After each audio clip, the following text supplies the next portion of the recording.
खाम्रीमो सबैलाई new day new भ्लगमा स्वागत छ सबैजनालाई।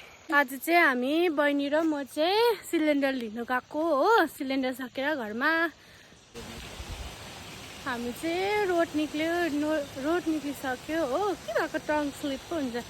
रोड निक्लिसक्यो हो। अब जाँदैछौँ। गाडी नै पाएको छैन। हाम्रो गाउँमा त गाडी नै छैन। गाडी नै पाउँदैन हो। गाडी पाएन पनि हिँडेर जानुपर्ने हुन्छ हो। हाम्रो चाहिँ यता के छैन, अब हिँडेर जानु पर्यो। बहिनी हेलो भन्दै। हेलो खाम्रीमो एभ्रिवान।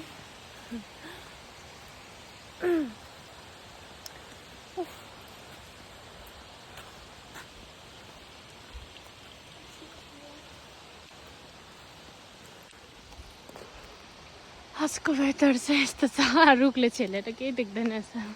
पानी पर्दा जस्तो भयो नि। चलको यहाँनिर चाहिँ यस्तो मजाले फुल फुलिरहेको रहेछ हो। हाम्रो चाहिँ वाइटल आइपुग्यो हो। तलबाट वाइटल चाहिँ अहिले चाहिँ पुरा मजाले बनाएको छ। पहिला चाहिँ कस्तो थियो हो। थालेर हत्तु भयो आज त। गाडी नै पाएन नि त। हामीलाई पसिना घर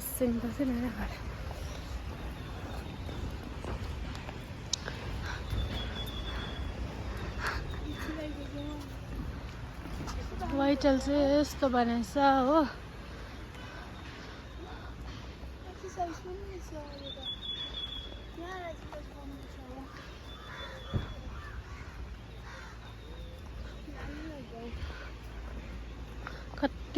कति दिन भयो कि कति महिना भयो नआएको। तर होइन अस्ति आएको त है बजार।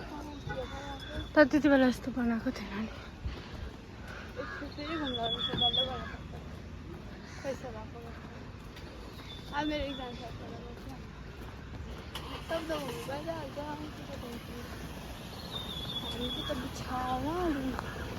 फुल पनि कस्तो मजाले फुलिरहेको रहेछ। हामी चाहिँ यहाँ तल टिपिट रोड आइपुग्न आँट्यो हो।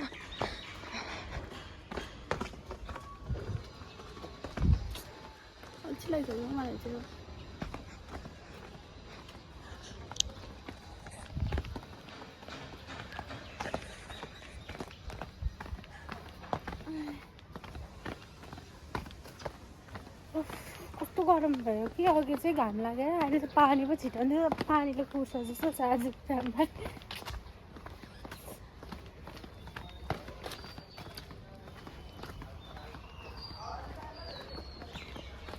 कहिले पुग्ने घर नजारा चाहिँ हामी चाहिँ यहाँ दोकानबाट मासु सासु किनेर चाहिँ फर्किँदैछ हो।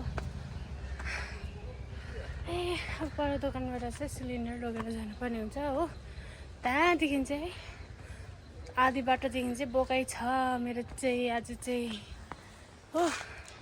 देखाउँछु तपाईँहरूलाई देखाउँछु नि। कसरी सिलिन्डर बोक्छ भनेर भन्नु पनि भएको छैन। माथिसम्म मात्रै आउँछ हो। अब यहाँदेखि चाहिँ यता घर जानु त्यस्तै 20 मिनटहरू लाग्छ हो। अन्त बहिनी र मेरो हालत सिलिन्डर बोकायो है। ल बोकौँ।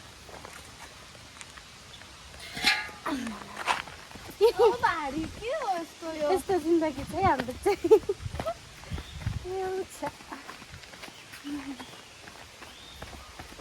केटाहरूले गर्ने काम केटीहरूले गर्नुपर्छ।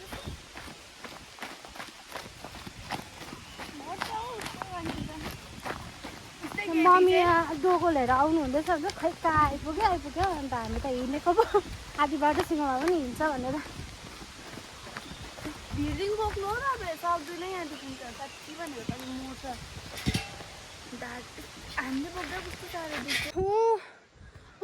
माथिबाट चाहिँ हामीले यहाँसँग चाहिँ लिएर आयो बहिनी र मैले त्यारेक पारेर। अब चाहिँ मेरो यताबाट चाहिँ अप्ठ्यारो बाटो छ नि त। डोकोमा चाहिँ हालेर बोक्नुपर्ने हुन्छ। अब चाहिँ मैले त्यो क्यामेराको त्यो उयसमा सामान चाहिँ अहिले अम्लाले छाडिन्छ।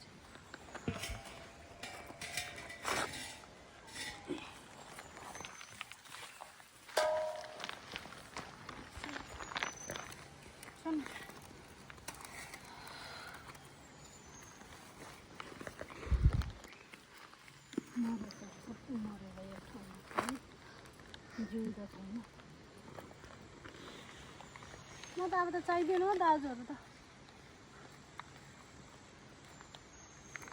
आफूले गर्नु त पर्ने हो लास्टमा होइन त्यतिको लागि त चाहिएको नै दाजुहरू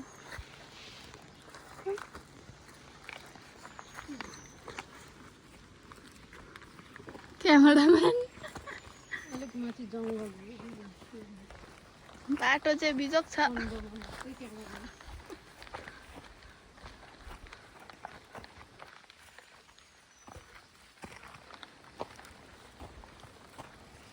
लु गाइजहरू म चाहिँ लु घरतिर लागेँ डोकोमा सिलिन्डर बोकेर